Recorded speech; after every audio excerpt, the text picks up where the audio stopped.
bertemu untuk pertemuan ke-1 ya, mengantar filsafat umum, filsafat ilmu dari hubungan internasional, betul? Ji, Betul Bu. ya? Oke. Betul. Kalian tadi baru ngajar S3 jam 8 tadi. Habis ini setelah Anda nanti ngajar S2 MKP, Magister Kebijakan Publik. Jadi takut ketuker karena semuanya online sementara ya. Oke, senang bertemu dengan Anda semuanya.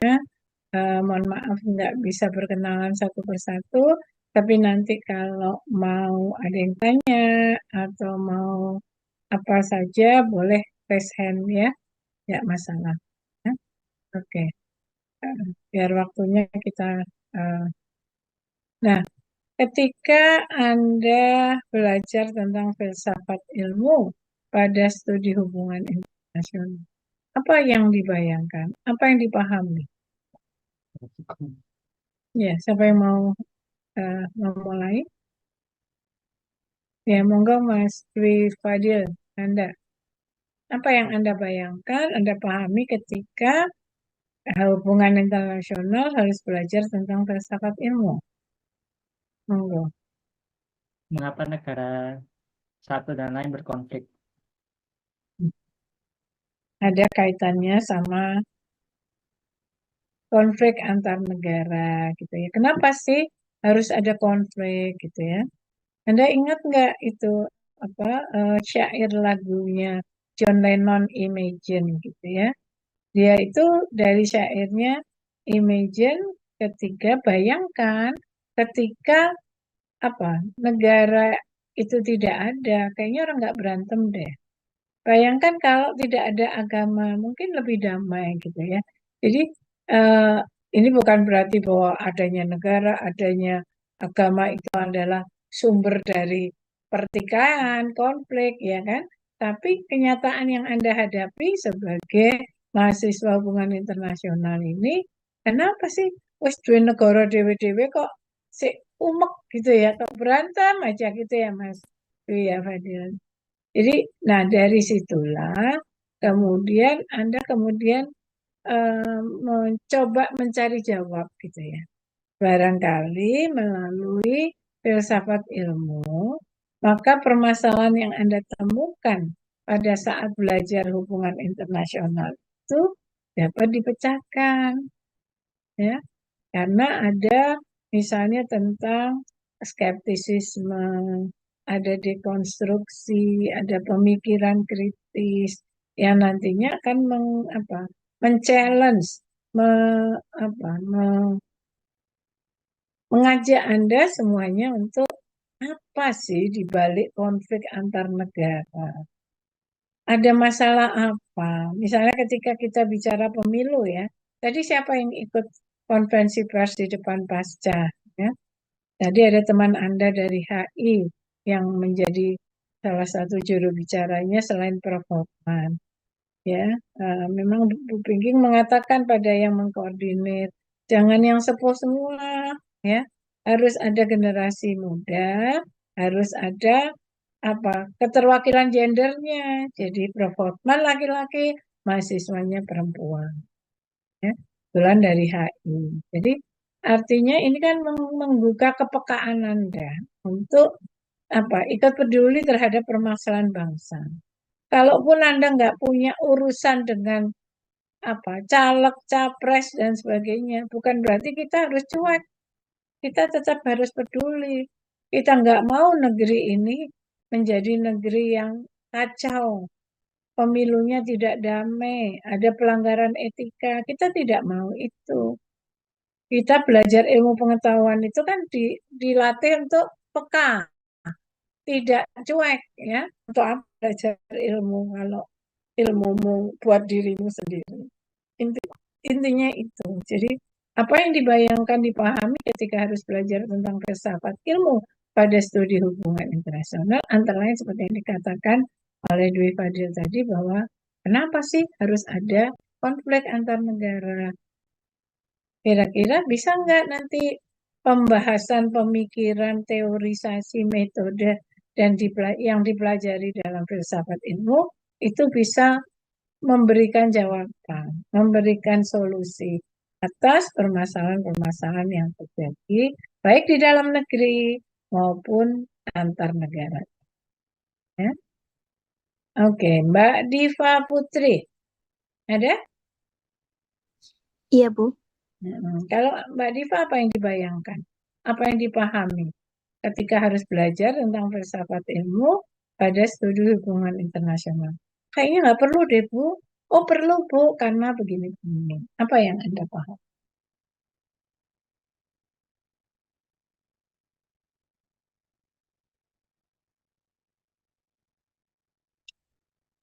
Santai aja, nggak ada benar salah.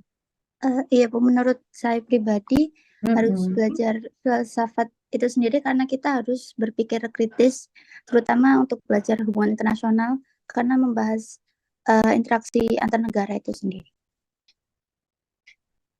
Oke, betul. Jadi paling tidak kita itu diberi semacam apa ya, peluru atau diberi satu tools gitu ya, alat untuk membedah berbagai permasalahan. Maka nanti kalau mengikuti metode pembelajaran yang baru itu kan ada apa berbasis masalah, ada yang berbasis kasus, ya kan?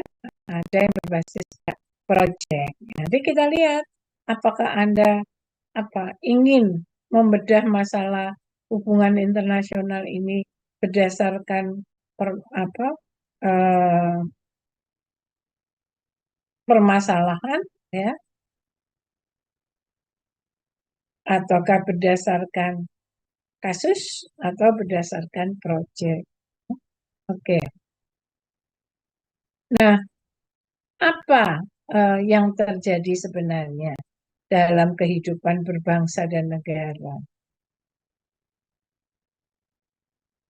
Kehidupan keilmuan kita. Karena Anda itu sebagai manusia kan di satu sisi sebagai manusia biasa menjadi anak dari orang tua ya yang sedang menempuh studi, Anda menjadi teman dari teman Anda menjadi anggota organisasi, apakah masjid, gereja, Karang Taruna dan sebagainya, ya, pramuka, ya.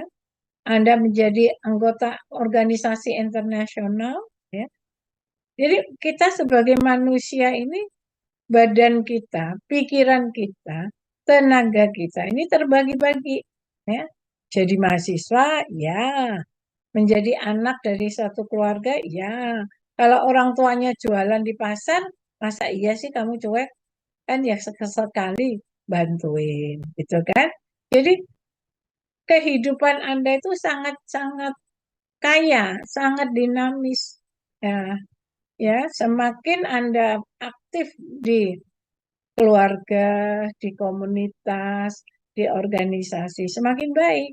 Tetapi juga akan potensi-potensi tadi, konflik, krisis itu akan terjadi. Gitu. Nah, apa yang terjadi dalam kehidupan manusia? Kehidupan kemanusiaan kita itu saat ini mengalami krisis yang luar biasa, ya kan? Antara lain adalah krisis ekonomi, krisis lingkungan, ya kan? Krisis moral, etika, ya dengan kita lihat bagaimana pelanggaran-pelanggaran selama pemilu.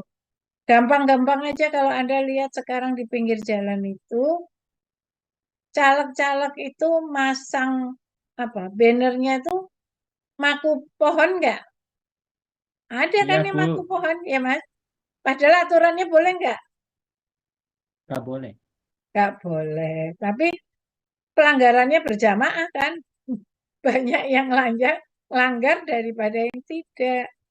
Tukang sempritnya, Bawaslu dan sebagainya, ya kewalahan, ya kan? Tuh, jadi inilah krisis yang kita hadapi ya, kehidupan kemanusiaan kita. Dulu unggah-ungguh sopan santun, saya punya satu kutipan yang menarik. 40 tahun yang lalu, ya. Orang tua, anak patuh, hormat kepada orang tua. Sekarang orang tua mengikuti kemauan. 40 tahun yang lalu, menikah itu mudah, cerai sulit. Sekarang menikah susah, cerainya gampang, ya kan gitu. Jadi banyak hal-hal yang dulunya tidak terjadi sekarang terjadi gitu ya. Nah, apakah itu sebuah kemajuan? Ya, salah satu dampak dari kemajuan. Ya, kita nggak bisa nyalain kemajuan terus karena teknologi itu juga kita butuhkan. Kalau nggak ada teknologi kita nggak bisa kuliah hari ini, ya kan? Pandemi kita nggak bisa bertemu. Kalau selama pandemi nggak boleh kuliah offline dan kemudian tidak ada Zoom, tidak ada Google Meet, ya sudah. Maka setiga tahun Anda tidak sekolah, tidak ketemu, ya apa yang terjadi gitu. Jadi teknologi itu penting, perlu, tapi tergantung mau digunakan atau disalahgunakan. Salah satu pertanda krisis itu adalah semakin dangkalnya pengertian modern. Dikit-dikit orang, wah gak modern itu sepeda motor sik ngono ae. Wah gak modern, HP ini sik jadul. Nah gitu. Jadi kita itu mendefinisikan, membuat pengertian modern itu sesuai dengan yang berlaku. Ya. Ada kalau Anda ke kampus-kampus di Amerika, di di Eropa, eh, di Rusia, orang itu enggak nguber mode HP, mode baju, tas dan sebagainya. Biasa aja, ya. Bukan sesuatu yang perlu dipamerkan 3 bulan sekali ganti gitu. Enggak ada gunanya, ya. Beli mahal-mahal tapi enggak optimal fungsinya. Cuma buat WA, foto gitu ya, seperti itu. Jadi ngapain beli HP yang mahal-mahal, fungsinya terbatas. Bukan fungsi HP yang terbatas, kitanya memfungsikannya terbatas. Karena apa? Ya karena nggak bisa. Atau kebutuhannya cuma itu aja. WA, selfie, ya. Ngirim foto, ngirim video kayak gitu. Ya. Yang berikutnya, kita memerlukan sebuah peta filosofi kehidupan dan cara pandang yang holistik. Jadi peta kehidupan kita ini selama ini yang terkoyak-koyak, ya, yang parsial, itu harus kita kembalikan pada cara pandang uh, holistik ya dari kehidupan atau pembelajaran filsafat yang mengarahkan kembali ilmu itu kepada kebajikan tertinggi.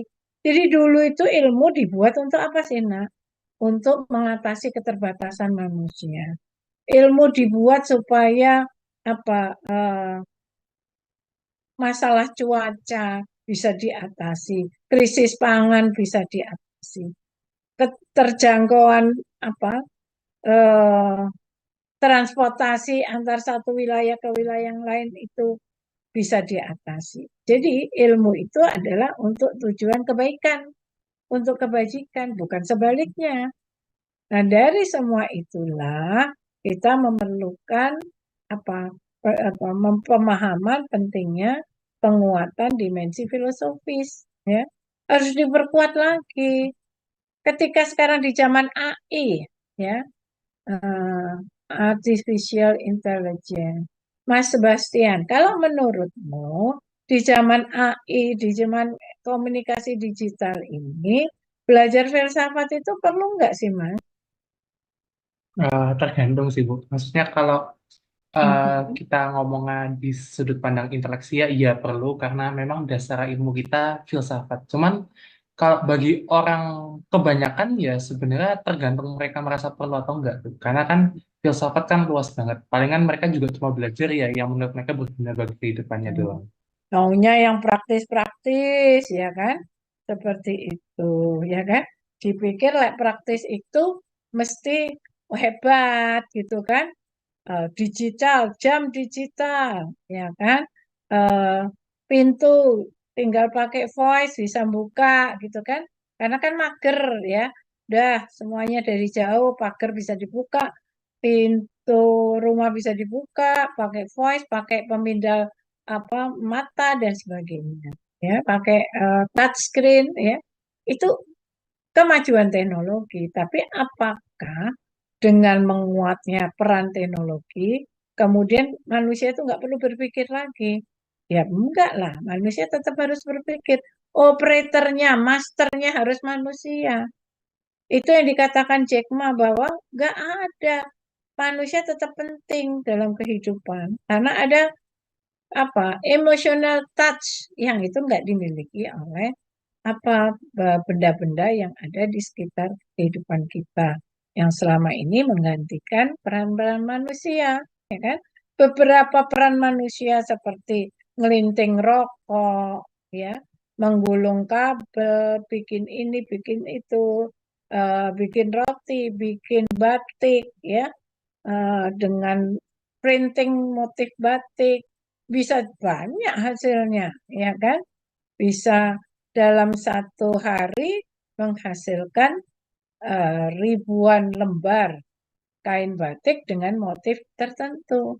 Tapi kalau pakai canting, ya, manual, ya, maka satu lembar ini bisa 3 bulan baru jadi.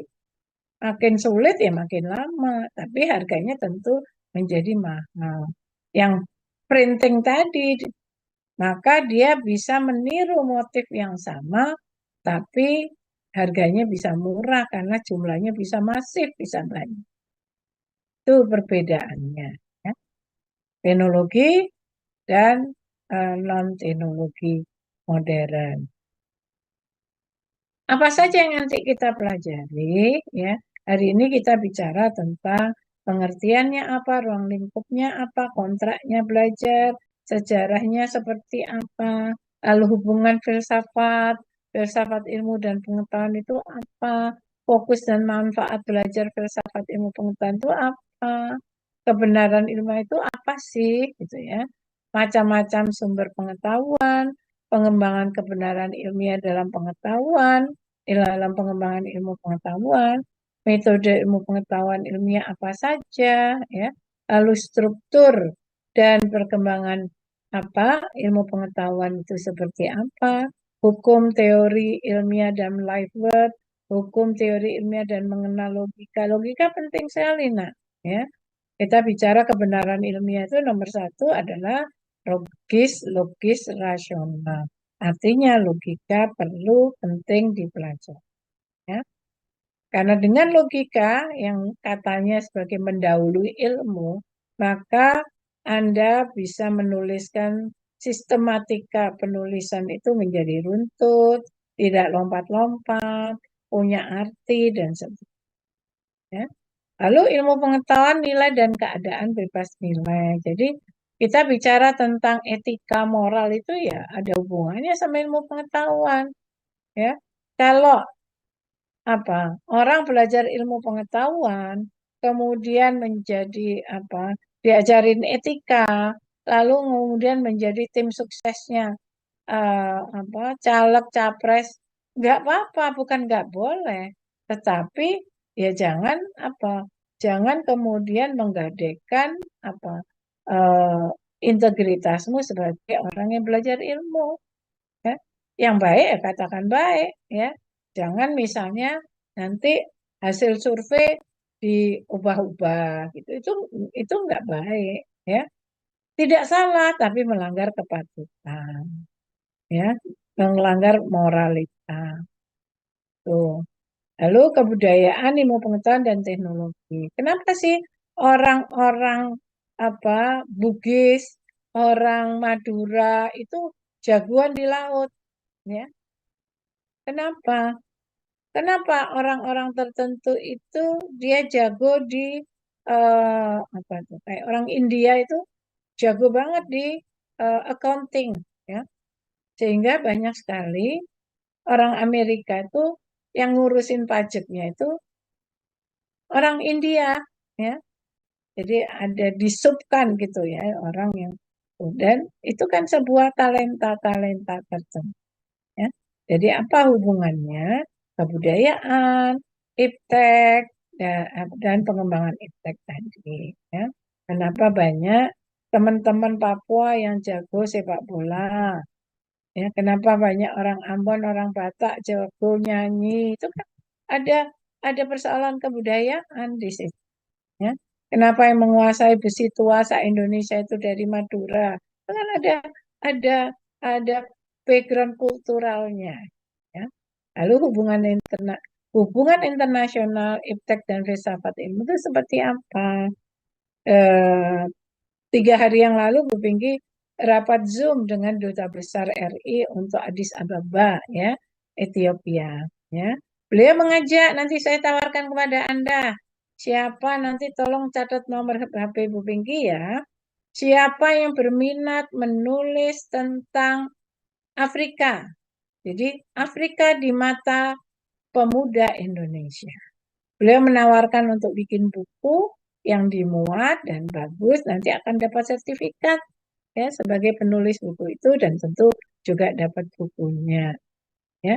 Jadi itu kan menjadi semacam pemicu Anda untuk lebih mengenal negara-negara lain, kemudian juga melatih kemampuan menulis, ya kan, itu. Karena Bu Pinky itu kan Ketua Pusat Studi Afrika, di mana selama 3 tahun belakangan ini, bahkan sebelum COVID, itu banyak sekali melakukan hubungan kerjasama dengan Kementerian Luar Negeri, kerjasama dengan dubes-dubes di Afrika, Afrika Selatan, di Nigeria, di Addis Ababa, bahkan Bu Peggy pernah diundang ke Addis Ababa, ya, menginap di rumahnya Pak Dubes, kemudian berkunjung ke Uni Afrika sebagai salah satu jadi Addis Ababa itu adalah kota internasional karena di sana adalah tempat kayak PBB-nya tapi khusus untuk Afrika, jadi Uni Afrika. Lalu mengenal dan memahami pemikiran kritis, dan yang ke-14, Anda bisa merangkum, mendiskusikan materi perkuliahan dari saat awal sampai terakhir. Itu kurang lebihnya. Kalau Anda mau menambahkan atau tanyakan, Bu, nggak apa-apa, katakan aja, gitu ya. Kan ini kan berbasis pada kepentingan mahasiswa. Mahasiswa boleh mengusulkan metode, bisa mengusulkan materi, bisa mengusulkan referensi bila mau. Tapi tentu konsekuen, ya, ngusulin materi, ngusulin referensi, jangan nggak masuk gitu. Ketika diminta review, ya jangan tidak dikerjakan gitu. Oke. Nah, ketika kita belajar filsafat itu, ya silakan nanti bongkar semua buku filsafat yang banyak, mau bahasa Indonesia, bahasa Inggris, bahasa Jerman, bahasa Perancis, itu banyak sekali beredar, ya. Untuk bisa menjelaskan apa itu filsafat, bagaimana pemahaman tentang filsafat, bagaimana pengertiannya, apa sih fokus dan manfaat filsafat, filsafat ilmu, bagaimana sejarahnya, dan yang tidak kalah pentingnya adalah masa depan filsafat itu, sekarang dan masa depan itu seperti apa? Masih dibutuhkan nggak, seperti pertanyaannya Bu? Masih Bu, kalau kata Profesor Budi Hardiman masih. Kenapa? Selama manusia masih berpikir, filsafat masih dibutuhkan. Nah, pertanyaannya, apakah manusia kita masih berpikir ketika semuanya serba klik? Nah, kalau katanya René Descartes, cogito ergo sum, aku berpikir maka aku ada. Di era digital ini cogito ergo sumnya bergeser. Bukan aku berpikir maka aku ada, tapi aku klik maka aku ada. Ya, klik, nanti sebentar lagi pagernya diketok-ketok orang, paket. Entah itu makanan, entah baju, entah apa saja, ya. Charger lah apa, ya. Jadi itulah yang akan kita bahas selama 1 semester. Bagaimana metode dan strateginya? Mas Ariel Hardianto, adakah? Ariel, halo.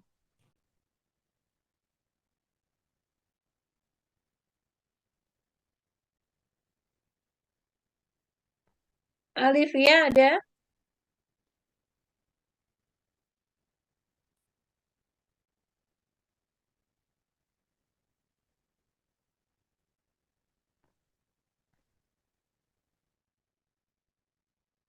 Istiana, Iya, Istiana, ya. Halo Mbak Istiana, iya. ya oke. Bolehkah dibantu bacakan metode dan strategi belajar? Baik, Bu. Metode pembelajaran berbasis pada mahasiswa, mengacu pada paradigma PMB, panduan metode pembelajaran berupa kolaboratif dan partisipatif. Nomor 2, menerapkan pembelajaran kolaborasi yang partisipatif. Nomor 3, tujuan dari pembelajaran kolaboratif adalah untuk melatih keterampilan berpikir kritis secara lebih baik daripada melalui lingkungan pembelajaran secara individual dan kompetitif. Yang keempat, PBL atau Problem Based Learning dengan unsur-unsur penting yaitu konsep dasar, pendefinisian masalah, pembelajaran mandiri, pertukaran pengetahuan, dan juga penilaian. Oke, jadi artinya kan kita bisa memilih ya. Karena kan pembelajaran kolaboratif itu melatih, mengasah ke berpikir kritis Anda agar bisa lebih kolaboratif, bisa partisipatif daripada kalau sendiri ya, individual dan harus berkompetisi ya. Sulit ya. Baca buku sendiri itu ngantuk, cepat lelah. Tapi kalau kita berbagi akan berbeda. Halaman sekian sampai sekian kamu, halaman sekian sampai sekian aku. Nanti kita ketemu jam sekian lewat Zoom. Kita sharing. Lebih cepat, lebih praktis, lebih bisa sharing. Ya. Nah, unsur-unsurnya bisa didapat itu. Mulai dari konsep dasarnya apa sih? Pendefinisian masalahnya seperti apa? Kita dapat pembelajaran mandiri walaupun dalam kolaboratif dan partisipatif. Dan ada pertukaran pengetahuan dan sekaligus harus bisa dinilai.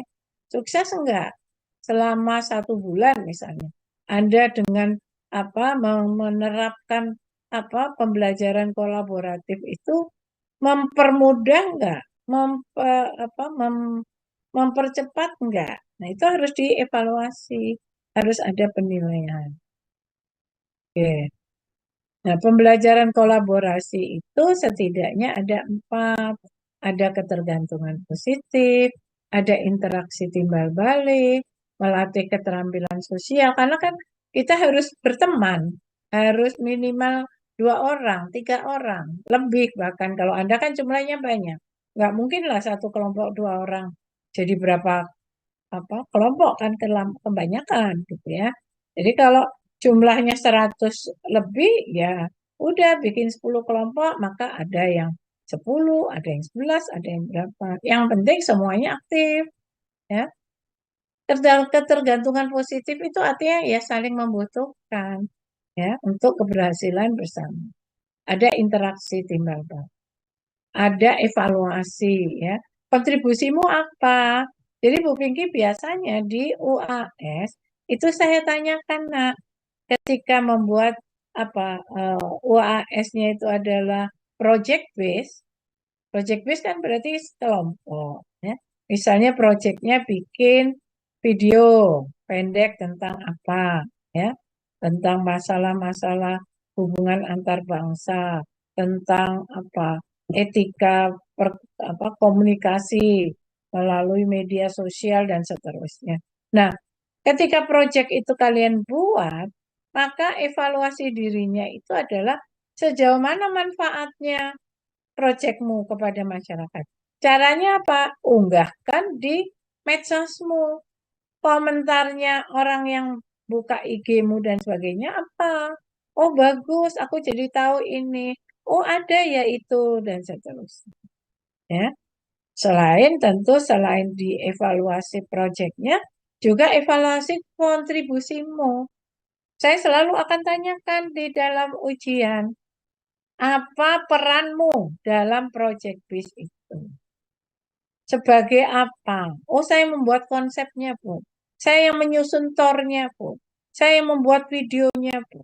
Saya yang mengevaluasi. Saya mewawancarai narasumber dan seterusnya. Jadi bisa semuanya, terserah. Namanya berbagi peran, ya kan? Nggak bisa dikerjakan sendiri semua. Ngedit-ngedit TV, cari-cari masalah sendiri, ya. Susah, tapi kalau kolaborasi itu sudah mulai sejak awal, bikin konsep, ide gagasan dikumpulkan, lalu dituangkan dalam proposal, lalu proposalnya didiskusikan, kemudian disetujui, dieksekusi, dilaksanakan, dipresentasikan. Nah, nanti ada penilaian. Maka penilaiannya Bu Peggy bukan pada hasil dari proyekmu saja, tapi kontribusi setiap anggota kelompok. Ya, tugasnya apa? Jangan sampai NU nunut urep aja. Ya, ada namanya si A, ada dalam grupnya kelompoknya Eva. Tapi ketika saya tanya, Eva dia aktif nggak? Enggak, Bu. Kontribusinya apa? Nggak jelas, Bu. Nah, itu buat Bu Pinky catatan.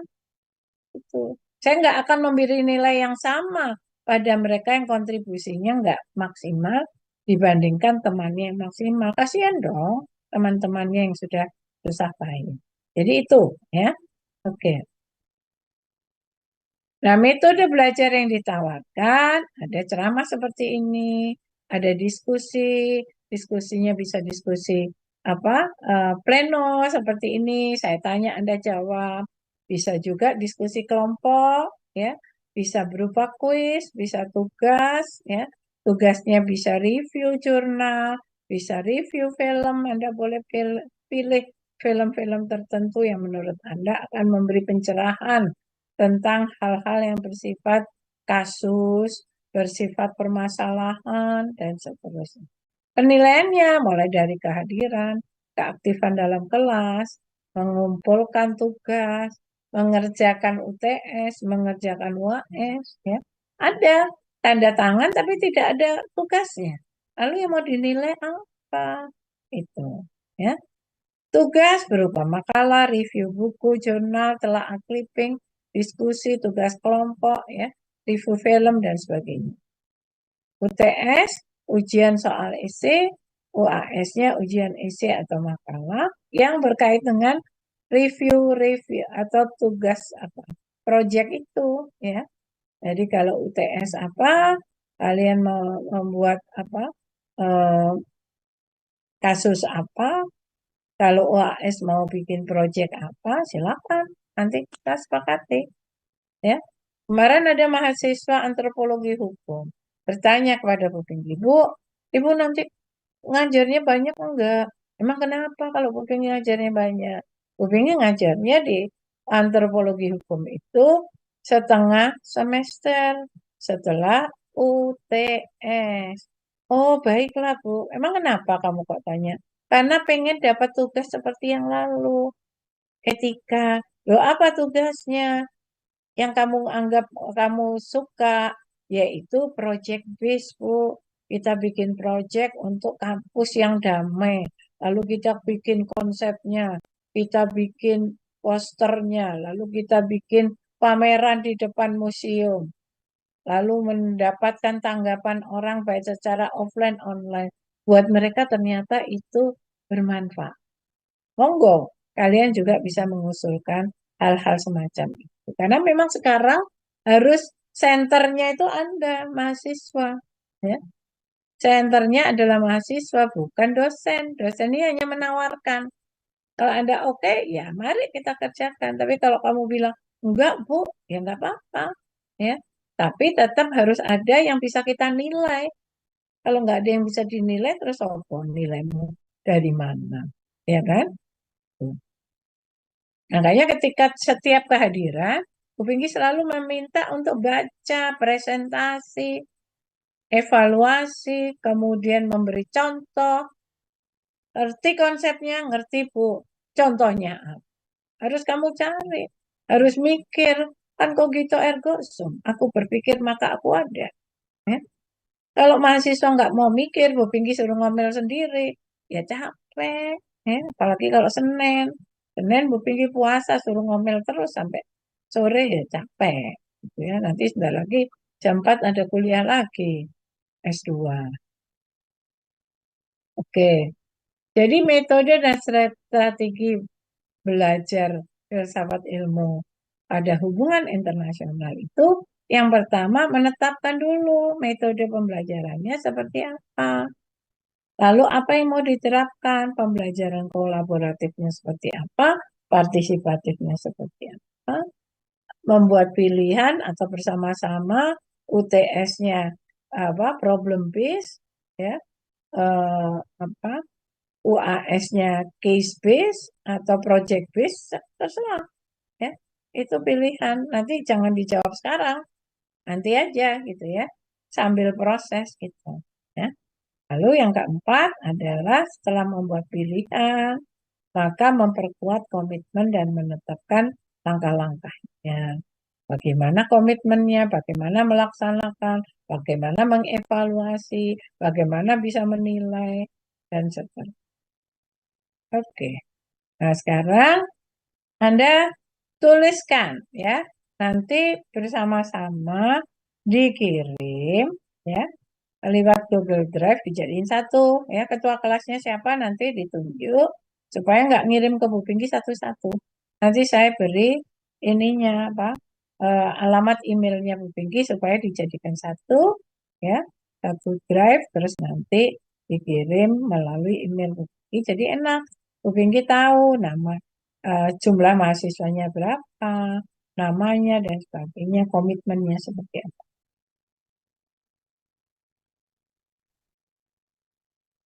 Itu banyak permasalahan masalah masyarakat adat, masalah-masalah pendidikan, kelompok minoritas, ya, itu ada di sekitar kita. Jadi menyelesaikan masalah itu tidak mudah karena masalahnya juga makin banyak, sangat dinamis, gitu ya. Dan seringkali juga cara mengatasi masalahnya juga tidak tuntas. Acap kali tidak responsif tapi reaktif ya. Kalau lagi ribut dikerjakan. Kalau enggak dilupakan gitu ya. Jadi sangat-sangat tidak tuntas seringkali gitu. Ini yang membuat apa? Membuat penyelesaian kasus itu ya nggak pernah bisa selesai dengan ketuntasannya. Gitu. Misalnya saja saudara-saudara kita yang di tempat pengungsian akibat konflik sosial, akibat bencana alam, pada saat rame-ramenya gunung meletus, banjir lahar, semua sibuk ke sana untuk memberi bantuan. Selesai, sudah hilang. Padahal permasalahan belum selesai kan. Tidak cukup dengan hanya bantuan super mie, Indomie, dan sebagainya. Harus ada penanganan pasca bencana. Apakah butuh relokasi, rumah tinggal, huniannya, hunian sementara atau hunian tetap, itu terus diputuskan dan dirundingkan dengan mereka. Nggak boleh diputusin sendiri. Karena yang apa? Yang menempatin kan mereka. Nyaman tidak nyamannya kan juga mereka. Jadi nggak boleh diputusin sepihak, dianggap mereka harus manut, mereka harus nurut, ya. Apapun yang diberikan, ya sudah, terimalah. Nggak bisa seperti itu juga, ya. Kalau kita ditempatkan dalam posisi mereka, gimana coba? dijadikan objek kayak gitu. Kadang-kadang diberi bantuan yang bukan kebutuhannya. Contoh ya, saya beri contoh. Kalau Anda berteman dengan teman-teman tunanetra, dan di FISIP juga ada yang alumni kita tunanetra, ya. Mas Dani, S2 Kebijakan Publik, sudah lulus. Mas Alfian, S1 Antropologi, sekarang sudah bekerja di Kementerian Desa di Jakarta, ya. Mereka itu bisa mengikuti kuliah tidak menggunakan huruf braille, tapi menggunakan HP, laptop yang ada install tentang mengubah voice kepada word, word kepada voice. Jadi kalau mendengarkan kuliahnya Bu Pinky seperti itu, mereka rekam. Ketika Bu Pinky mengatakan memahami filsafat dan realitas kehidupan, itu direkam oleh mereka. Dengan contoh apa-apa, direkam. Nanti dia masukkan ke komputernya jadi Word. Dan ketika ujian, Bu Pinky ngirimnya bukan voice, tapi Word. Oleh dia diubah menjadi voice, supaya dia bisa mendengarkan dan kemudian mengerjakan dengan voice juga. Selesai mengerjakan dengan voice, dia translate dari voice ke Word untuk kemudian dikirim ke email Bu Pinky. Selesailah tugas UTS-nya. Seperti itu. Sehingga mesin ketik braille, kemudian printer braille nggak diperlukan. Karena mereka bisa mengikuti perkuliahan dengan cara seperti itu. Word ke voice, voice ke Word. Jadi ketika ada sebuah institusi menganggarkan pembelian mesin ketik dan apalagi printer braille, yang Anda tahu printer braille itu harganya 70 juta. Dulu 10 tahun yang lalu. Sekarang pasti enggak boleh. Tapi kemudian enggak kepake, kan hemat. Kan mending dipakai yang lain yang lebih berguna. Melatih, membiayai instruktur yang mengajarkan pada tunanetra pemula untuk bagaimana menggunakan HP supaya mereka bisa mengubah voice ke word, word ke voice, dan bisa mengikuti perkuliahan atau bekerja dengan baik. Itu lebih bermanfaat daripada dibelikan mesin ketik braille, mesin printer braille yang kemudian mubazir. Beberapa organisasi tunanetra dikasih itu oleh pemerintah, tapi enggak kepake. Aneman-aneman. Itu loh, itu ya contoh bagaimana memenuhi kebutuhan itu ya harus sesuai kebutuhan mereka. Jangan kita berasumsi kita tahu. Jangan seperti orang tua nggak pakai nanya anaknya, langsung dibikinin nasi goreng, dibikinkan nasi lodeh. Padahal anaknya nggak suka lodeh. Akhirnya nggak dimakan. Kan mubazir. Kira-kira seperti itu. Nah, sebelum saya nanti akan memberi kesempatan Anda untuk berdiskusi, adalah bagian wilayah filsafat itu kalau kita bagi berdasarkan warna, ya ada 3 itu. Ontologi, metafisika, logika, metodologi, filsafat ilmu pengetahuan atau epistemologi. Yang hijau-hijau itu religi, estetika, etika itu satu kelompok sendiri. Ya. Yang kalau kemudian digabungkan, dia menjadi seperti ini. Ya. Ada yang ontologi di atas itu, ada realitas, mempertanyakan apakah manusia itu ada. Apakah manusia itu human being atau makhluk becoming? Itu pertanyaan-pertanyaan ontologis. Tapi ketika apakah pengertian manusia menurut kedokteran, itu masuk area epistemologi, pengetahuan.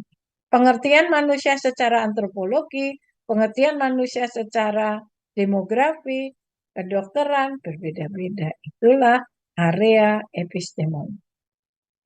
Apakah manusia juga ada area nilai, aksiologi, etika, estetika, religi? Ada.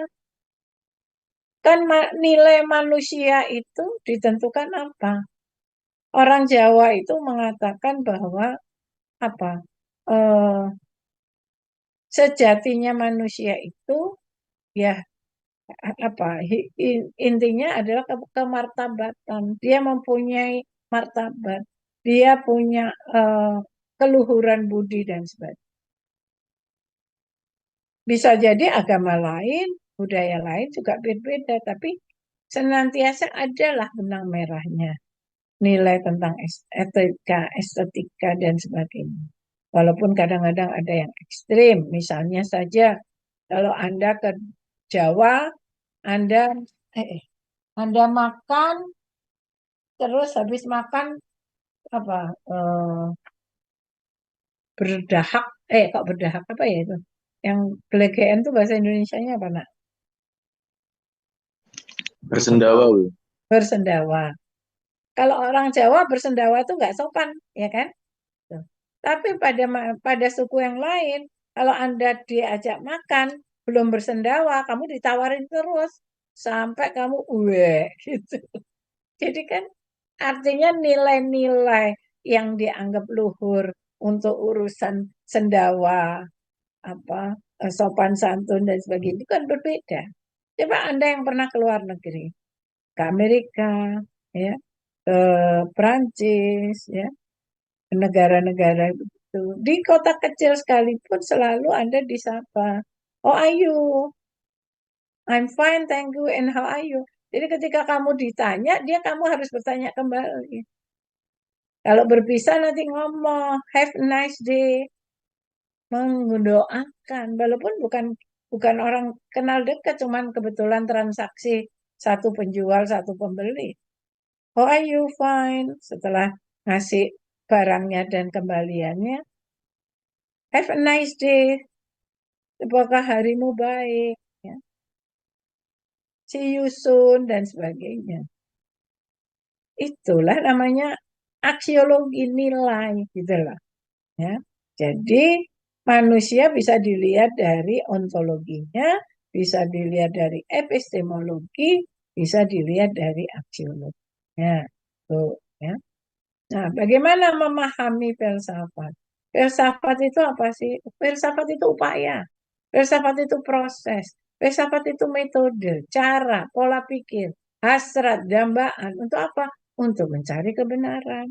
Untuk bersikap kritis. Untuk meragukan. Meragukan yang apa? Meragukan yang positif. Bertanya terus-menerus. Ya. Itulah hakikat dari filsafat. Pemahaman akan konsep, ide, bertanya, berpikir atas yang dipertanyakan. Ilmu yang mencari yang paling akhir, yang paling dalam, paling dasar, paling benar. Ketemu? Belum tentu. Tapi selalu akan berusaha cari yang paling itu. Ya. Jadi yang selalu dipertanyakan lagi sampai tidak bisa dipertanyakan lagi. Yang dipertanyakan bukan hanya orang lain, pikiran kita, tulisan kita, juga kita pertanyakan sampai kita benar-benar yakin atas apa yang kita pikirkan, kita konsepkan, kita tuliskan. Apakah kalau sudah ditulis mesti benar? Belum tentu juga. Ya.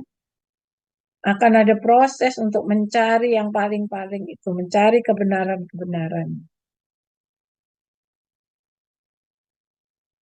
Jadi etimologi dari filsafat itu dari dua kata, philen, cinta, sophia, kebijaksanaan. Jadi cinta, kebijaksanaan.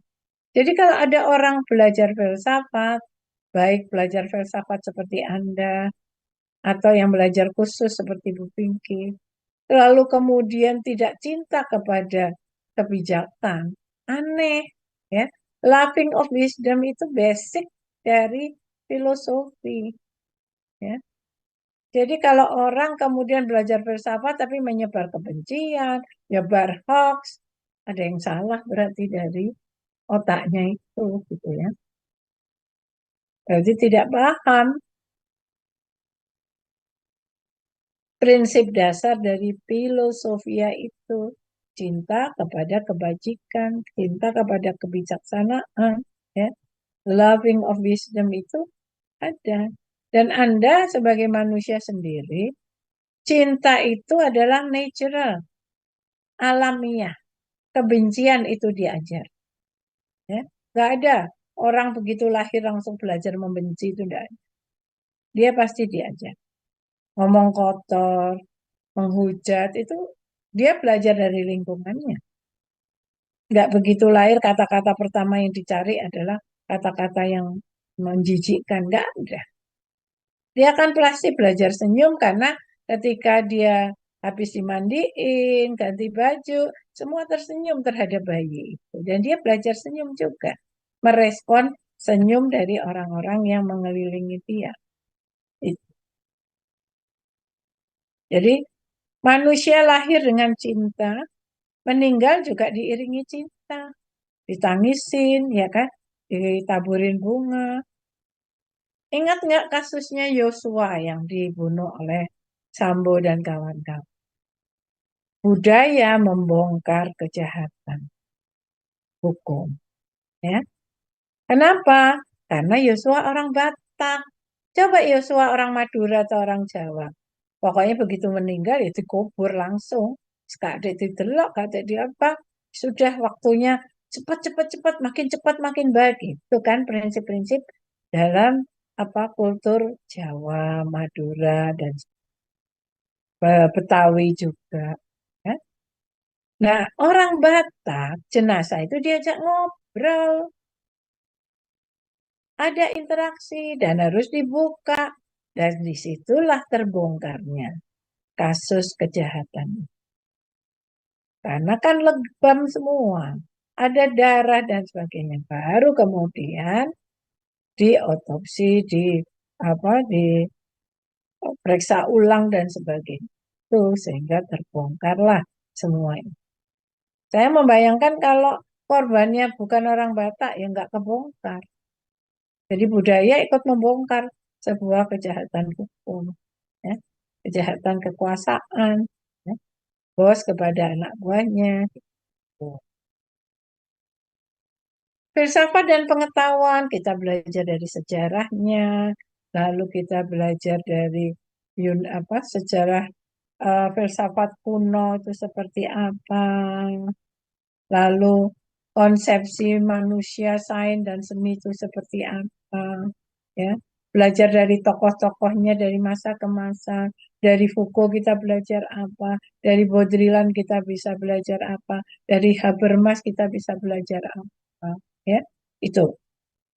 Nah, jadi sejarah filsafat itu mewakili 3 zaman tradisi filsafat Barat, filsafat kosmosentris Yunani, filsafat teosentris abad pertengahan, dan filsafat antroposentris zaman modern dan sampai sekarang. Filsafat kosmosentris itu berkiblat pada kosmos, ya, dunia, bintang, ya, pokoknya ilmu-ilmu perbintangan. Jadi semua berkiblatnya ke sana. Ya. Lalu ketika abad pertengahan, filsafat itu teosentris, teologi, ya. Kalau tadinya kosmos, ya, maka pusatnya kosmos, sekarang pusatnya pada agama, gereja. Mereka memainkan peran yang penting. Bahkan sampai beberapa filsuf itu dibunuh oleh gereja karena dianggap mengganggu keamanan eksistensi dari gereja yang berkuasa pada abad ke-.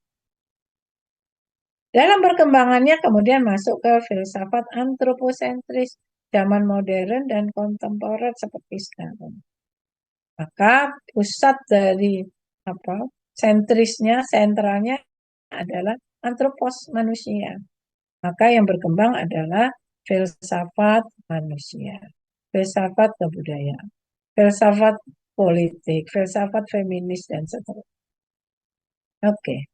Sejarah dari masa ke masa, mulai dari Yunani klasik, ya, dari liberalisme, tentang demokrasi, kapitalisme, perkembangan pemikiran ilmu pengetahuan dan teknologi, hak asasi manusia, dan seterusnya.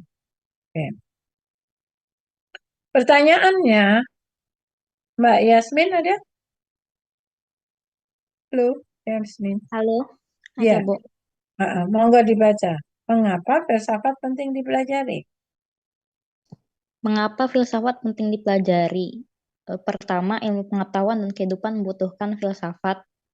Lalu kedua, terdapat pendangkalan dimensi filosofis. Jadi, kenapa menurut Anda saat ini ya, bukan hanya masa lalu ya, itu perlu filsafat? Silakan. Karena yang tadi itu adanya krisis-krisis gitu terhadap masalah-masalah yang ada. Jadi makanya diperlukan filsafat untuk mempertanyakan secara terus-menerus, mencari jawaban yang paling benar walaupun hal kebenaran itu sendiri dapat terus dipertanyakan.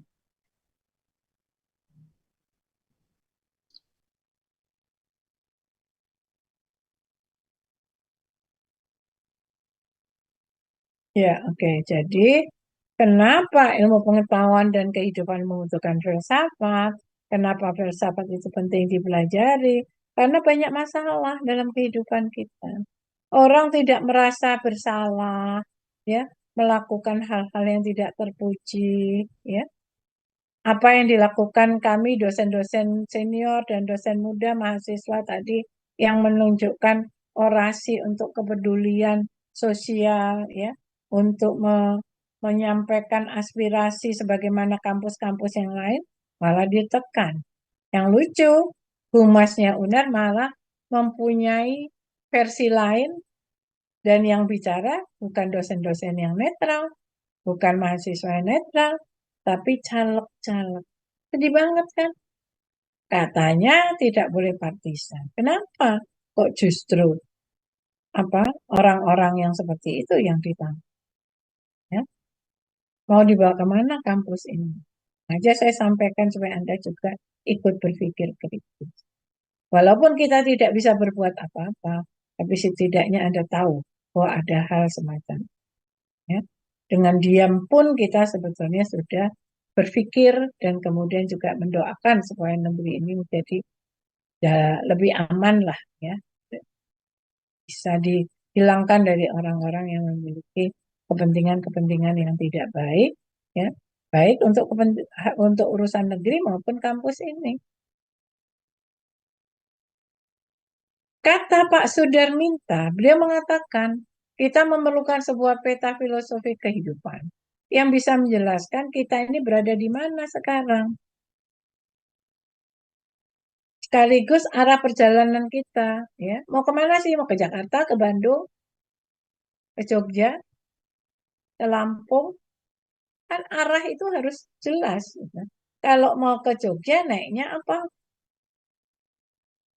Bekalnya apa? Gitu. Kalau mau ke Madura, naik apa? Gitu.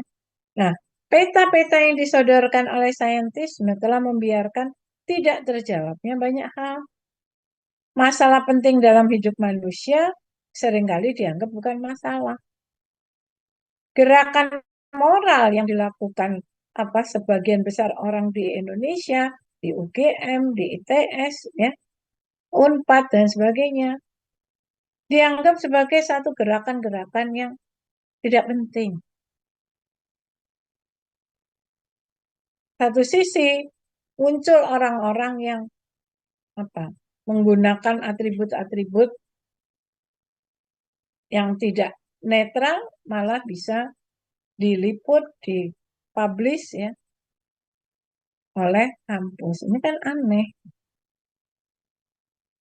Katanya mahasiswa harus netral, ilmu kita harus dipakai untuk kebaikan, ya kan?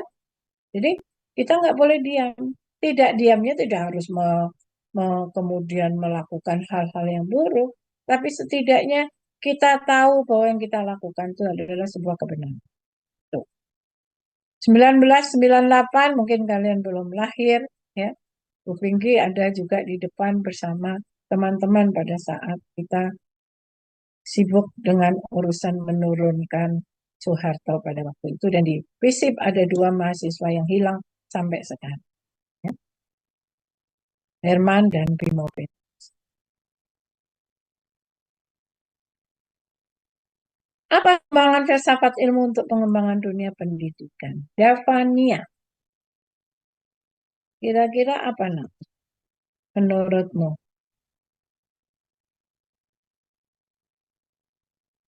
Davania ada? Iya, Bu. Monggo. Apa menurutmu sumbangan dari filsafat ilmu untuk pengembangan dunia pendidikan? Eh,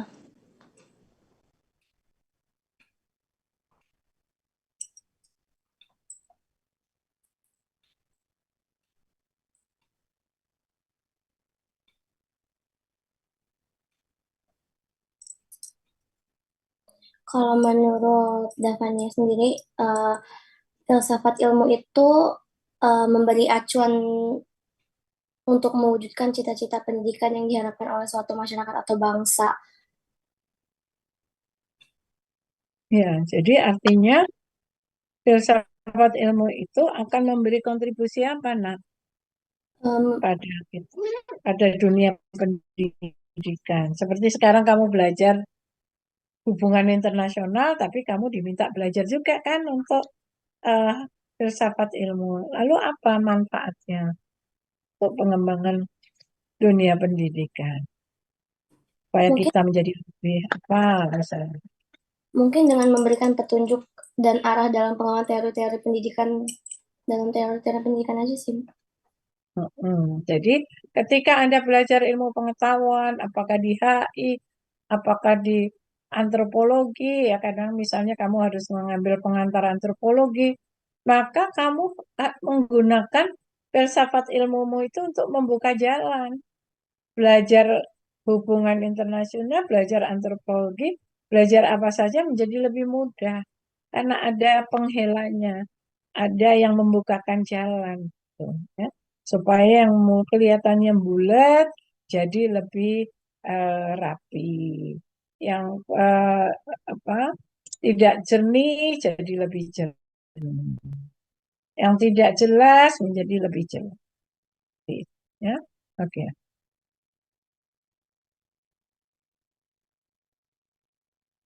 Nah, sebagai mahasiswa yang belajar tentang hubungan internasional, bagaimana membaca dinamika permasalahan bangsa? Ya, permasalahan bangsa ini Anda lihatnya seperti apa? Ya,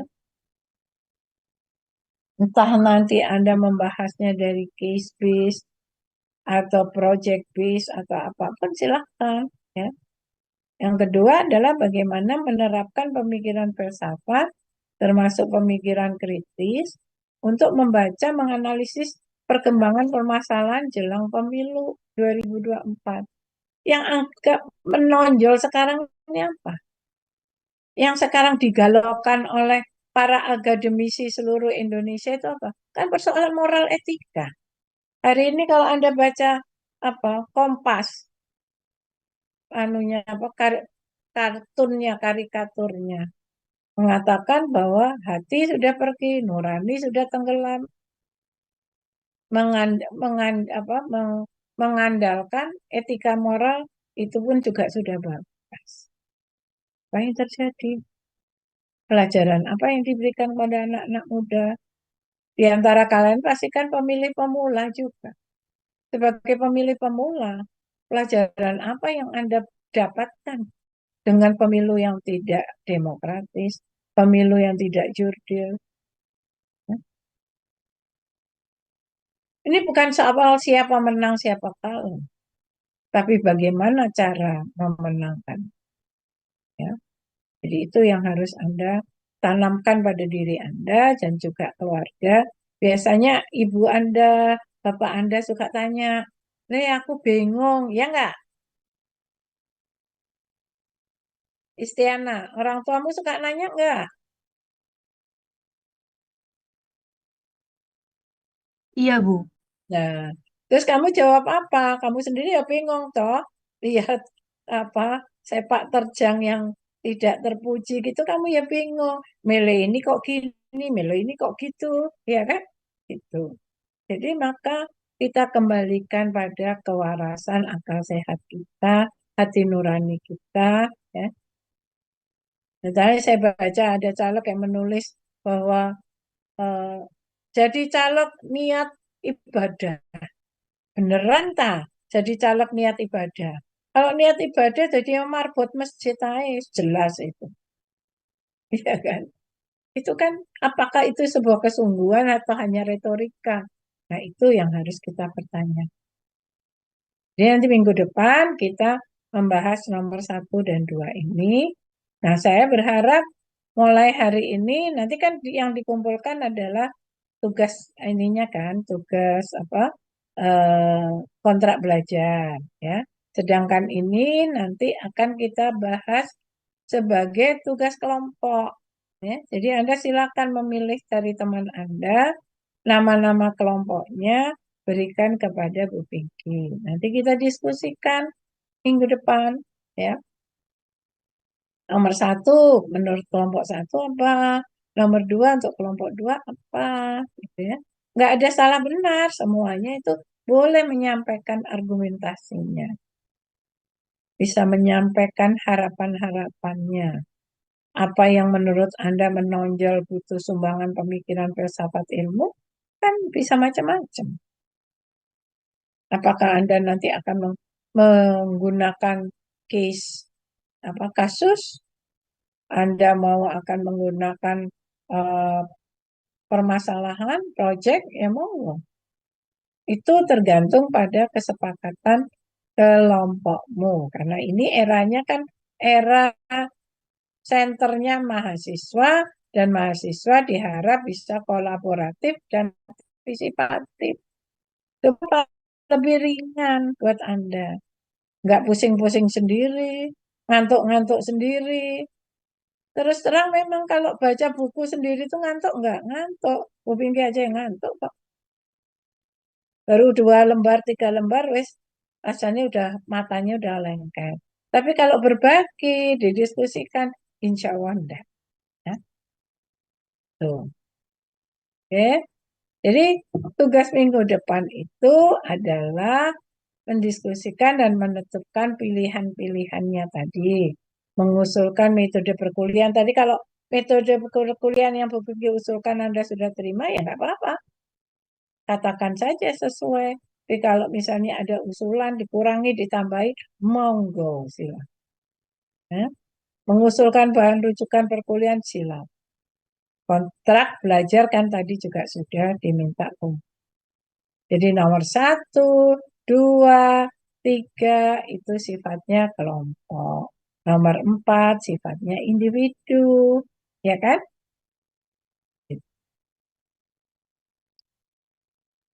Ada pertanyaan? Jadi Bu, Ini bukunya. pembagian kelompoknya itu nanti bagaimana Bu? Satu kelompok berangkat dengan berapa orang dan juga apakah ada kayak batasan-batasannya, misal harus perempuan berapa, laki-laki berapa gitu. Terima kasih. Ada pertanyaan? Suaranya nggak jelas tadi. Oh, izin mewakilkan Bu. Ya, Tadi monggo, monggo. ya ada yang bertanya tadi untuk pertanyaannya itu apakah untuk jumlahnya berapa orang, terus pembagiannya gimana Bu katanya Bu? Oke. Terserah, Mas. Kan jumlahnya mahasiswa ada berapa tuh? Kalau di daftar itu kan ada 145 kalau nggak salah ya. Sekarang yang hadir 138. Ya. Silakan mau 12, mau 10, sekitar itu. Karena kalau terlalu banyak kelompoknya nanti juga presentasinya juga terlalu banyak. Ya kan? Tuh, jadi monggo. Cuman pilihlah teman yang bisa tadi kolaboratif dan partisipatif, ya kan? Kalau enggak nanti kamu capek sendiri.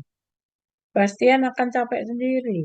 Aditya capek sendiri. Kalau tidak ketemu teman yang partisipatif dan mau bekerja sama. Itu, ya. Jadi yang nanti dikumpulkan adalah yang itu tadi.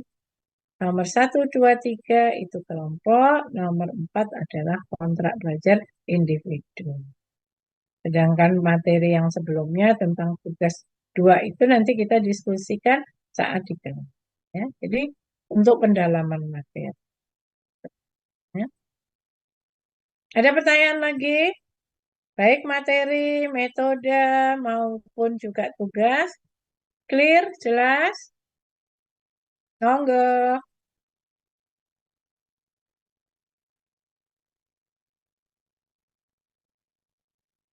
Mm-mm.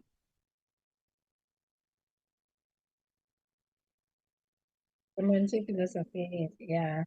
Lalu,